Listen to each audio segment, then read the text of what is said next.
এইবার কিন্তু পরীক্ষা শুরু হলো, কিছু মনে করবেন না। ভক্ত যখন ভগবানকে ডাকে তখন ভগবান মাঝে মাঝে ধাক্কা দিয়ে দেখে এ আমার কতখানি হয়েছে। অনেকে কীর্তন শুনতে আসে দেখবেন কোমরে ব্যথা হয়ে যায়, হয় না মা? অনেকে কীর্তন শুনতে আসে খালি হাই তোলে, অনেকে কীর্তন শুনে খালি ঘরের কথা ভাবে। আর যে কীর্তন এসে ঘরের কথা ভাবে মৃত্যুর সময় তার গলাটা বেশি করে ঘর ঘর ঘর ঘর ঘর ঘর ঘর ঘর ঘর ঘর করে। এটা একটা হয়, যারা কীর্তন শুনতে এসে ঘর ঘর ঘর ঘর ঘর ঘর করে মৃত্যুর সময় দেখবেন গলাটা তার ঘর ঘর ঘর করে। আচ্ছা বাবা কিছু মনে করবেন না, এদিকে পরীক্ষা শুরু হয়ে গেল। তার আগে বলি, মৃত্যুর কথা যখন বললাম একটা কথা বলে রাখি। আচ্ছা মানুষ যে মারা যায় দেহটা মরে না আত্মা মরে? জোরে বলবো, কোনটা মরে? দেহটা। আচ্ছা বেশ, দেখি কোনটা মরে। বাসাংসি জিন্নানি যথা বিহায় নবানি ঘিন্নাতি নরহপরাণী তথা শরীরানি বিহায় জিন্নান্নানি সংজাতি নবানি দেহি। আমি সংস্কৃত বললাম, আপনারা কিছু বুঝলেন না, কিন্তু আপনাদের ভেঙে বুঝিয়ে দেব। যে কাপড়টা আপনি পরেছেন, যেটা আমরা পরেছি, ওটা জীর্ণ হয়ে গেলে নতুন কাপড় পরি। নতুন কাপড় পরলে আনন্দ হয় না দুঃখ হয়? জোরে বলুন। যে ঘুমাচ্ছে সে বলুন। ঘুমানোর উপায় না, এক আধজন ঘুমাচ্ছে। আপনারা আমার দিকে তাকাচ্ছেন, কিন্তু আমি যখন মৃত্যুর সময় কি হয় আমি তো দেখতে পাচ্ছি। মানে আপনাদের পাড়াগ্রাম তো সকাল সকাল শোয়ার অভ্যাস আছে আর কি, তারপর ঠান্ডার দিন হয়েছে, তবে আদান দান আপনারা যারা এঁটে সেটে বসছেন তাতে আমি একটা সিদ্ধান্ত নিয়ে ফেলেছি এই আশ্রমে। কি জানেন, আজ আমি 3টে পর্যন্ত কীর্তন করবো, রাজি আছেন? এখন হ্যাঁ হ্যাঁ বলছেন, 3টে মানে ভোর 3টে বলিনি, 3 ঘন্টার কথা বলছি। ভাই খাবার কোনো খায় না। সবাই তাকাবেন যে যেখানে বসেছেন। আচ্ছা বলুন, দেহটা মারা যায় না আত্মা মারা যায়? দেহটা মারা যায়। এইদিকে বলছে দেহটা মারা যায়। একটা দেখুন, যারা বইপত্র পড়েন এখানে তাদের বলবো, একটা বইয়ের নাম বলে দিচ্ছি, জগত আমি ডক্টর পঞ্চানন ভট্টাচার্য। তাতে পরিষ্কার করে লেখা আছে, মানুষ মরে গেলে মৃত্যুর পরে মানুষ কোথায় যায়? প্রদীপ পাল মারা যাবে, মৃত্যুর পর কোথায় যাবে? আপনি মারা যাবেন, আপনার মৃত্যুর পর কোথায় যাবেন আপনি? এইদিকে মা মারা যায়, ছেলে কি লেখে? মা স্বর্গ লাভ করেছেন গো, কিন্তু মা কি সত্যি স্বর্গ লাভ করেছে? ছেলে কি কোনদিন চায় যে মা নরকে যাক? লেখে মাত্র কাগজে, কিন্তু মা যে কোথা যায় ও বিচার কিন্তু ওইখানে হয়, এইখানে আমি আপনি করলে হবে না। এই দিয়ে থাকবেন, মানুষ কুলে জন্মগ্রহণ করে যে যেমন কর্ম করবে তার সেরকম জন্ম হবে। মানুষ কুলে জন্ম নিয়ে কেউ যদি পশুর মতো কর্ম করে পরের জন্মে তার পশু কুলে জন্ম হবে। মানুষ করে জন্ম নিয়ে কেউ যদি মানুষের মতো কর্ম করে পরের জন্মে মানুষ হবে। আর মানুষ করে জন্ম নিয়ে কেউ যদি মহাপুরুষের মতো কর্ম করে তার দ্বিতীয় জন্ম হয় না, তার গোবিন্দ চরণ প্রাপ্ত হয়। কেন? যে ধানকে সিদ্ধ করে মাটিতে ছড়ানো হয় তার যেমন দ্বিতীয় গাছ হয় না, যে দেহ হরিনামে সিদ্ধ হয়ে যায় তার দ্বিতীয় জন্ম হয় না, তার গোবিন্দের চরণে প্রাপ্ত।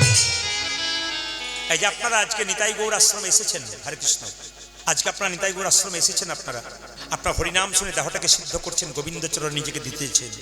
আর যতই কষ্ট হোক, কষ্ট করে কীর্তন শুনলে একদিন কৃপা পাবেন আপনি।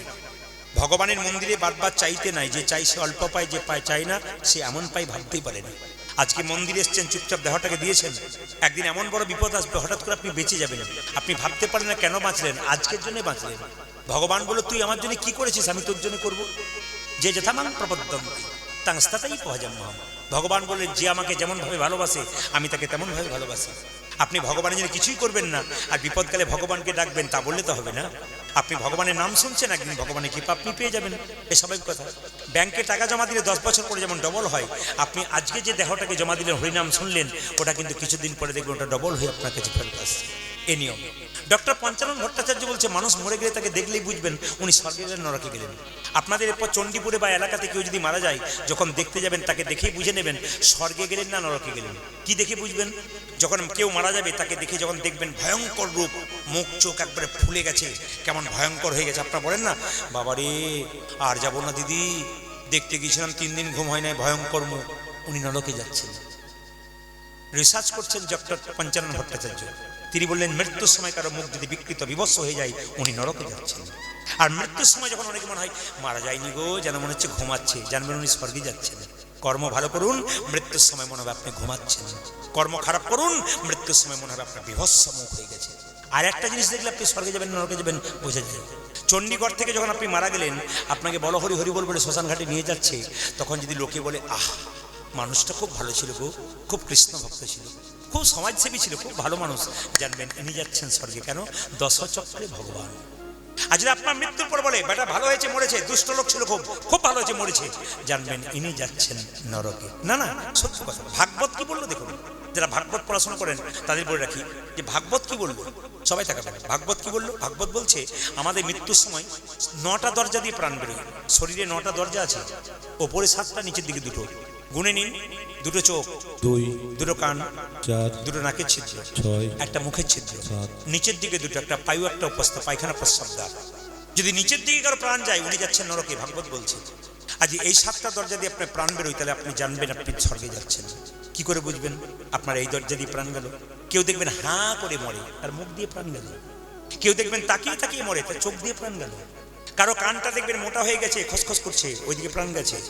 কারণ নাকের ফুটো মোটা হয়ে গেছে, খসখস করছে, ওইদিকে প্রাণ গেছে, আপনি স্বর্গে গেলেন। কিন্তু মৃত্যুর সময় কোনো মানুষ পায়খানা প্রস্রাব করে দিলে জানবেন উনি নিম্নগামী, নরকে গেলেন। কীর্তন খুব শিক্ষার বিষয়, কীর্তন খুব জানার বিষয়। কিন্তু কেন বলুন তো, আসলে আমি গত বছর না 2 বছর আগে এসেছিলাম, প্রচুর ভক্তের সমাগম ছিল। এবছর একটু কম আছে। আসলে আমি যত আসরগুলোতে যাই সবগুলোতে কালকে পরশু লোক দিতে পারছি না, এত ভক্ত। আসলে ভক্ত যখন বেশি থাকে না, প্রেম কিন্তু জেগে যায়। কেন বলুন তো? আর ভক্ত কম থাকলে একজন যদি চটি গোটায় তখন আমার মনটা মনে এরপরে আবার আরেকজন যাবে না কি রে, মানে একটা গাছে পোকা লাগলে পাশের গাছটাও পোকা লাগা লাগা হয় আর কি। একজন যখন উঠে না তখন এই যখন ফাঁকা করলো তখন আমার কি আছে, চলা লাগবে। এই ভয়ে কিন্তু বলতে পারি না। যদি বলার সুযোগ দেন তাহলে বলে আজকে প্রাণ ভরিয়ে তারপর যাও। হ্যাঁ, এই দিকে তাকাবেন যে যেখানে বসে আছেন।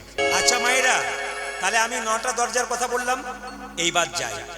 সুদামা কৃষ্ণকে পেয়ে বলল, কৃষ্ণ সেই ছোটবেলায় তোর আর আমার দেখা। কৃষ্ণ তখন চালাকি করে বলে এই সুযোগ পেয়েছি। এই তুই আমায় কেমন ভালোবাসিস সুদামা? পৃথিবীর সবচাইতে বেশি ভালোবাসি। আমার মাথায় হাত দিয়ে কথা দিয়ে আমি যা বলবো তাই তুই। হ্যাঁ রে, হ্যাঁ আমি তোর মাথায় হাত দিয়ে কথা দিলাম, তুই যা বলবি আমি। বলতে কি থেমে গেলি কেন? বল বল বল। আরে বলছি তো, তুই যা বলবি আমি তাই করব। সুদামা আমার মাথায় হাত দিয়ে কথা দিয়ে প্রতিজ্ঞা কর, আমি যা বলবো তুই তাই করবি। হ্যাঁ আমি তাই করব। সুদামা বলে উঠলো, তোর জন্য আমি প্রাণ দিতে বাধ্য। সুদামাকে কৃষ্ণ পরীক্ষা করছে। সুদামা তবে এক কাজ কর, তুই আমার জন্য চুরি করতে পারবি? চুকার। কিসের চুরি? গুরুমা সকালবেলায় সাদা সাদা নারকেল নাড়ু করেছে, জিভে জল আসছিল, রান্নাশালে ওপরে রেখেছে, তাকের ওপরে কৌটোতে, একটা চুরি করে নিয়ে আয়। কানাই তুই যা বলবি বল, আমি চুরি। আরে আমি যখন মায়ের বাড়ি যাবো না তোর জন্য এনে দেবো। আরে কবে আনবি? আমার এখন জিভ লক লক করছে, তুই এনে দে। ভাই আমি যা করতে বলবি, আমি কিন্তু চুরি করতে পারবো না। তুই যে কিছুক্ষণ আগে আমার মাথায় হাত দিয়ে বললি তুই আমার জন্য প্রাণ দিতে বাধ্য, তুই চুরি করতে পারবি না? এইটা কেন? মানে গুরুমার কাছে ধরা পড়ে যাবো। আরে বাবা, গুরুমা তো এখন স্নান করতে গেছে, আর গুরু বাবা তো পুজো করছে, আমি তো দেখছি বলেই তো বললাম, তো ধরা পড়ার কোনো ভয় নেই। আর তাছাড়া আমি একটা কথা দিলাম, আমি যেখানে পাহারাদার থাকবো সেখানে চুরি ধরা পড়বার কোনো ভয় থাকবে না।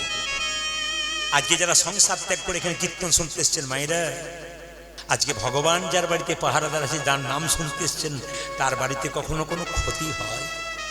আর যদি ক্ষতি হয়েও থাকে সেই ক্ষতির চাইতে ডবল পেয়ে যাবেন যদি আপনার ক্ষতি হয়। ভগবান যে আপনার বাড়ি পাহারা দেয়, আপনি বাড়ির জন্য কি চিন্তা করছেন? হ্যাঁ আপনি কি চিন্তা করছেন? তিনি চিন্তামণি চিন্তা করে বসে আছেন। এই বাড়ির কথা যেমন চিন্তা করছে, ওই বাড়ির কথা সেরকম চিন্তা করছে। এনে দে, আমি পাহারাদার দিলাম, যা তুই যা। সুদামা এক পাক পা করে যাচ্ছে, একটা নাড়ু চুরি করছে, কাঁপছে হাতটা। কানাই এই দেখ একটা এনেছি, আমার গুরুমা চলে আসবে। বললাম তো আমি আছি, তোর চিন্তা নেই। আরেকটা নিয়ে আয়। আরেকটা?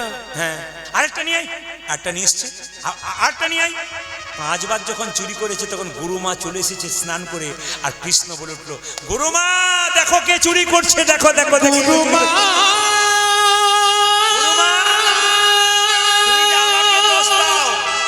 আমি নাকি সব নাড়ু চুরি করি? দেখো, যাকে তুমি ছেলে বলে ভালোবেসেছিলে সে তোমার সঙ্গে কেমন বিশ্বাসঘাতকতা করলো। দেখো কার হাতে নাড়ু, দেখো তাকিয়ে দেখো, কার হাতে নাড়ু তাকিয়ে দেখো।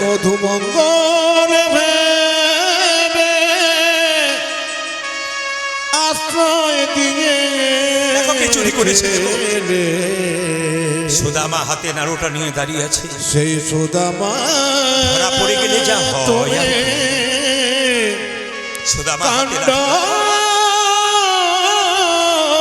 দেখো। গুরুমা চিৎকার করে বলল, মধু আরে সুদামা, তোকে যেদিন গুরু বাবা ঘরে ঢুকতে দিচ্ছিল না, আমি জোর করে ঢোকালাম আমার মধুমঙ্গল ভেবে, আর তুই নাড়ু চুরি করেছিস। দূর হয়ে যা, তুই বেরিয়ে যা বাড়ি থেকে।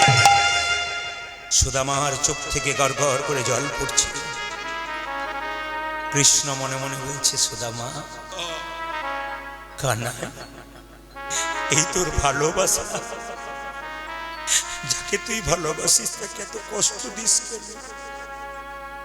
এই কি তোমার লীলা প্রভু, এই কি তোমার লীলা, এই কি তোমার লীলা প্রভু, এই কি তোমার লীলা, এই কি তোমার লীলা প্রভু, এই কি তোমার লীলা, अरे ये की তোমার লীলা, ये की তোমার খেলা। যে জন কাঁদে কাঁদাও তারে, এই কি তোমার খেলা।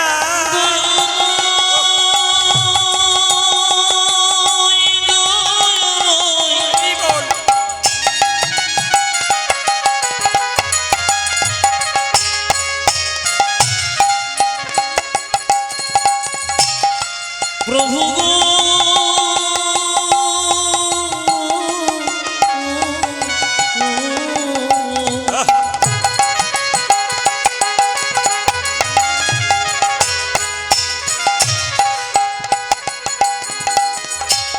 এই কি তোমার লীলা,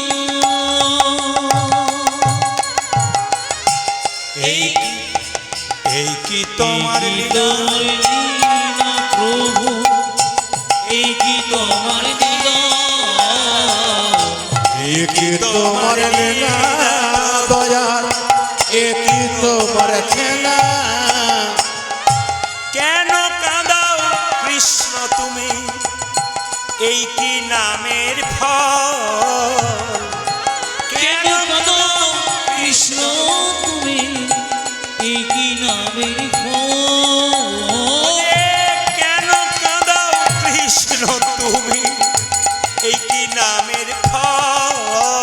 আজ কেন কাঁদাও কৃষ্ণ তুমি, এই কি নামের ফল। যে জন কাঁদে কাঁদাও তারে, ফেলো চোখের জল। যে জন কাঁদে কাঁদাও তারে, দাও গো চোখের জল। যে জন কাঁদে কাঁদাও তারে, দাও গো চোখের জল। সংসারে যে জন কাঁদে কাঁদাও তারে, দাও গো চোখের জল। কানাই! গুরুদেব ছুটে এসে বলল, সুদামা আমি জানি তুই চুরি করতে পারিস না, কারো বিশ্বাস হয় না হয়, আমি জানি আমার সুদামা বল তুই কার জন্য চুরি করেছিস। কৃষ্ণ দূর থেকে ইশারা করে বলছে, আমাকে দেখা, এই আমাকে দেখা, আমাকে দেখা, আমাকে দেখা। সুদামা একবারও দেখাচ্ছে না। আরে আমার জন্য বল, বল আমার জন্য চুরি করেছিস না একবার। আরে সুদামা তাকা, বল বল গুরুদেবকে বল আমার জন্য চুরি করেছিস। কিন্তু সুদামা কোনো মধ্যে তাকাচ্ছে না। গুরুদেব বলল, আমার পা ছুঁয়ে বল তুই কার জন্য চুরি করেছিস। সুদামাকে কানে কানে এসে কৃষ্ণ বলছে, বল আমার জন্য।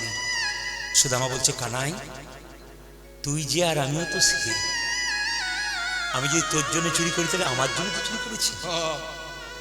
এক আত্মা দুটো দেহ রে, তোকে যে আমি এত ভালোবাসি, আমি তোর জন্য চুরি করেছি, আমি তোর জন্য করিনি আমার জন্য করেছি। এই বলে যে না গুরুদেব করলো, গুরুদেব আমি আমার, দূর হয়ে যা, তুই বেরিয়ে যা এখান থেকে।